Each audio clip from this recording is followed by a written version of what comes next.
Hello viewers, कैसे हैं आप सब लोग? आई होप सब अच्छे होंगे। तो वोकैब लेक्चर 3 में आप सब लोगों का स्वागत है। जब से मैंने ये सीरीज़ स्टार्ट की है, एक बहुत अच्छा रिस्पांस मुझे देखने को मिला है। बहुत से स्टूडेंट्स अलग अलग प्रतिष्ठानों में पढ़ने वाले मुझे मैसेजेस करते हैं कि सर ये बहुत अच्छा तरीका है वोकैब पढ़ने का और पढ़ाने का, आप इस तरह के वीडियोस कंटिन्यू करें। और इसीलिए मैं इस तरह के वीडियोस की फ्रीक्वेंसी थोड़ी सी ज़्यादा रखूँगा। तो जल्दी से आज स्टार्ट करते हैं। इसका पहला वर्ड डिस्कस करते हैं।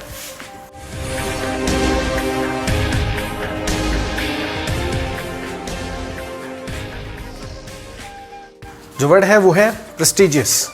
प्रेस्टिजियस। चलिए, इसका सबसे पहले पार्ट ऑफ स्पीच जानते हैं। इसका पार्ट ऑफ स्पीच है एडजेक्टिव। इसका पार्ट ऑफ स्पीच है एडजेक्टिव। इसका हिंदी में जो मीनिंग होता है वो होता है प्रतिष्ठित। प्रतिष्ठित। अगर आप थोड़ा ध्यान से देखेंगे तो ये दोनों वर्ड्स एक्चुअली बोलने में थोड़े सिमिलर भी लगेंगे आपको, प्रेस्टिजियस, प्रतिष्ठित। और इसी कारण से मुझे लगता है कि ज़्यादातर स्टूडेंट्स इसका जो मीनिंग है वो बहुत इजीली लर्न कर लेते हैं।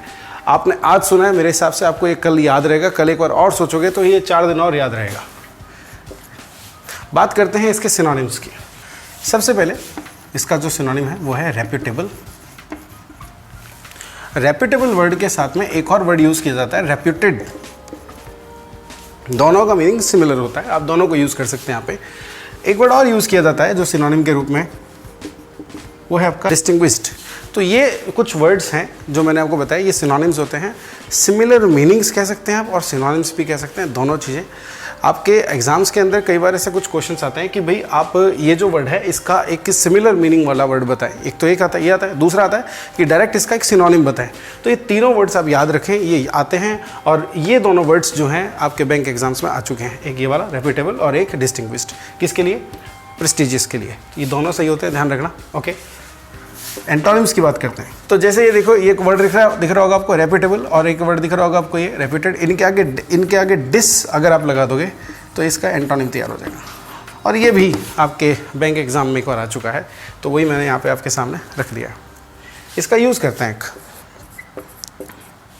इसका यूज़ क्या होगा? देखिए, प्रेस्टिजियस का use, he works at a prestigious post in this company.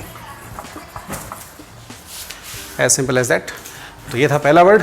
आइए डिस्कस करते हैं दूसरा वर्ड, स्पॉन। स्पॉन एक ऐसा वर्ड है जो मैं कहूँगा कि अभी हाल ही की इंग्लिश में काफ़ी पॉपुलर हुआ है। मैं बताता हूँ कैसे, लेकिन उससे पहले इसकी पार्ट ऑफ स्पीच जो है वर्ब, और इसका हिंदी मीनिंग जो है उत्पन्न करना या होना।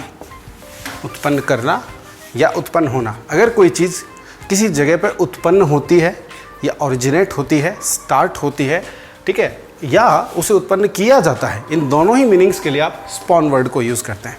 आइए इसके सिनोनिम्स देखते हैं। इसके सिनोनिम्स हैं गिव राइज टू, जनरेट, और लिख सकते हैं इनिशिएट, एंड सो ऑन। इसके कुछ एंटोनिम्स भी देख लेते हैं। इसके एंटोनिम क्या हो सकते हैं? Close, shut, destroy. ये जो वर्ड्स हैं इसके एंटोनिम हो सकते हैं। ऑलराइट, आइए इसका यूज़ देखते हैं। इसका use, a car spawned near the warehouse. एक वेयर हाउस के पास में कार जो है वो स्पॉन हुई है, उत्पन्न हुई है। अब यहाँ पे उत्पन्न होने का जो मीनिंग है वो ऑफकोर्स ऐसा नहीं है कि ज़मीन में से निकल गई है। उसका अर्थ है कि वहाँ अपीयर हो रही है। तो अगर कोई चीज़ अपीयर भी कहीं पर होती है तो उसके लिए अपन क्या करते हैं? स्पॉन वर्ड को यूज़ करते हैं। जैसा हमने यहाँ कहा, ये आपने सेंटेंस, अगर आप लोग पबजी गेम खेलते होंगे तो ज़रूर ये चीज़ जो है आपने नोटिस की होगी। कई बार ये जो वर्ड है ये यूज़ किया जाता है कि कार स्पॉन हुई है। इसके अलावा तो ये था दूसरा, a difficulty spawned during the work. काम के दौरान एक डिफ़िकल्टी, एक मुसीबत क्या हुई? स्पॉन हुई, उत्पन्न हुई। तो ये था दूसरा यूज़। आइए डिस्कस करते हैं तीसरा वर्ड। वर्ड है ग्रेटिट्यूड। इसका मीनिंग होता है कृतज्ञता। कई बार इंग्लिश में ऐसा होता है, इंग्लिश को पढ़ते टाइम ऐसा होता है कि हिंदी का जो वर्ड होता है वो इंग्लिश के वर्ड को समझने से ज़्यादा मुश्किल होता है, और मुझे लगता है ग्रेटिट्यूड के साथ ऐसा ही है। लेकिन जब आप इसके इंग्लिश के मीनिंग्स देखेंगे, आप देखेंगे काफ़ी ईजी है वर्ड। ग्रेटिट्यूड का मीनिंग होता है थैंक्स, मतलब धन्यवाद। या फिर आप ऐसे कह सकते हैं धन्यवाद बोलने की या फील करने की जो क्वालिटी होती है उसको अपन ग्रेटिट्यूड कहते हैं। ये वर्ड आपको एक दूसरे वर्ड की तरह सुनाई देता होगा, एटीट्यूड, है ना। तो कहीं ना कहीं आप ऐसा सोच सकते हैं। वैसे एटीट्यूड का जो मीनिंग कन्वे किया जाता है ज़्यादातर सोसाइटी में जो यूज़ किया जाता है वो बहुत गलत है। वो घमंड के रूप में एटीट्यूड को यूज़ करते हैं, लेकिन जब एटीट्यूड को शो किया जाता है तब उसका मीनिंग घमंड होता है। लेकिन एटीट्यूड का असली जो मीनिंग है वो तो व्यवहार होता है सिर्फ। लेकिन ग्रेटिट्यूड का मीनिंग क्या है? कृतज्ञता, यानी कि थैंक्स बोलने की या फील करने की जो क्वालिटी होती है उसको हम कहते हैं ग्रेटिट्यूड। इसके और कुछ सिनोनिम्स देखते हैं हम। एक है ग्रेटफुलनेस, ग्रेटफुलनेस। एक है रिकॉग्निशन। ये इसके कुछ सिनोनिम्स हैं। आइए एंटोनिम्स देखते हैं। इन ग्रेटिट्यूड, यानी कि इस वर्ड के आगे इन लगाकर इसका एंटोनिम बनाया जाता है। इट्स दैट सिंपल, समझ में आ गया होगा। और एक बात आपको हमेशा ध्यान रखनी है, इन ग्रेटफुलनेस इसका एंटोनिम्स है। और इसमें भी ये जो इनग्रेटफुल वर्ड है इसका खास ध्यान रखना। ये एक बहुत ही पॉपुलर वर्ड है, कई बार यूज़ किया जाता है। कई बार कुछ लोगों के लिए ये वर्ड यूज़ किया जाता है जो लोग एहसान फरामोश होते हैं। अब हिंदी में मैंने ये सही लिखा या नहीं लिखा मुझे नहीं पता, बट आई होप सही लिखा होगा। एहसान फरामोश का मीनिंग आप जानते ही होंगे। और उन लोगों को जो इन एहसान फरामोश होते हैं उनको हम बोलते हैं इनग्रेटफुल। ये ध्यान रखें, बहुत इंपॉर्टेंट वर्ड है कि ये स्पोकन में काफ़ी यूज़ किया जाता है। एग्जाम पॉइंट ऑफ व्यू से तो इतना इंपॉर्टेंट ये नहीं है। तो आइए इसका यूज़ देखते हैं हम। तो सेंटेंस है, there was no sign of gratitude, यानी कि वहाँ कोई भी साइन यानी कि प्रतीक नहीं था ग्रेटिट्यूड का, कृतज्ञता का। यानी कि अगर कोई इंसान जिससे आप एक्सपेक्ट कर रहे हैं कि उसको शायद थैंक यू बोलना चाहिए या एटलीस्ट उसको थैंक यू फील करना चाहिए, उसके बारे में आप ये वर्ड या ये सेंटेंस यूज़ कर सकते हैं। It is a very popular sentence. ये काफ़ी यूज़ किया जाता है स्पोकन इंग्लिश में। There was no sign of gratitude, मतलब हल्का सा भी प्रतीक या हल्का सा भी कुछ भी ऐसा दिखा नहीं कि उस पर्सन को जो है वो क्या कृतज्ञता फील हो रही हो या ग्रेटिट्यूड फील हो रहा हो। तो ये था आपका तीसरा वर्ड। चलिए आइए डिस्कस करते हैं वर्ड नंबर 4।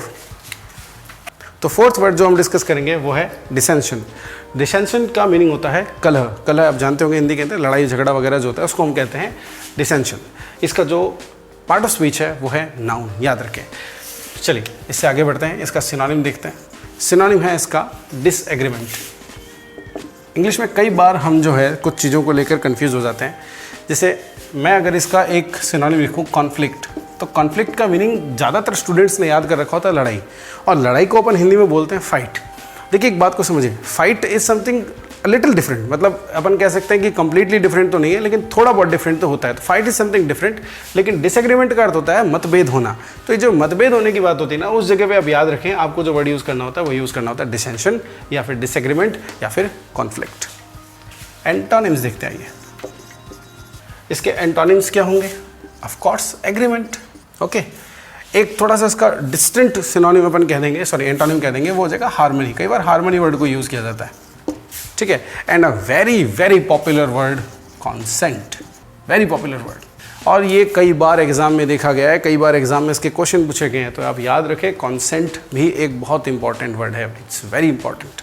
चलिए इसका मीनिंग क्या होता है? Of course agreement, of course agreement. कई बार एक ना ऐसा सेंटेंस आप देखेंगे इंग्लिश के अंदर बोला जाता है कि हम ये काम नहीं कर सकते क्योंकि हमारे पास उनका कंसेंट नहीं है, या फिर आप ऐसे कहते हैं हम ये काम नहीं कर सकते क्योंकि हमारे पास ओनर का या चेयरमैन का या सीईओ का कंसेंट नहीं है, मतलब उनकी परमिशन नहीं है। तो एक ध्यान रखें, इसका एक मीनिंग जो है वो परमिशन भी होता है, ठीक है। तो परमिशन भी कह सकते हो आप, और हिंदी में एक वर्ड और लिख देता हूँ मैं, सहमति, सहमति भी कह सकते हो आप, ध्यान रखें। ओके, आइए इसका यूज़ देखते हैं। They tried to remove the dissension among them.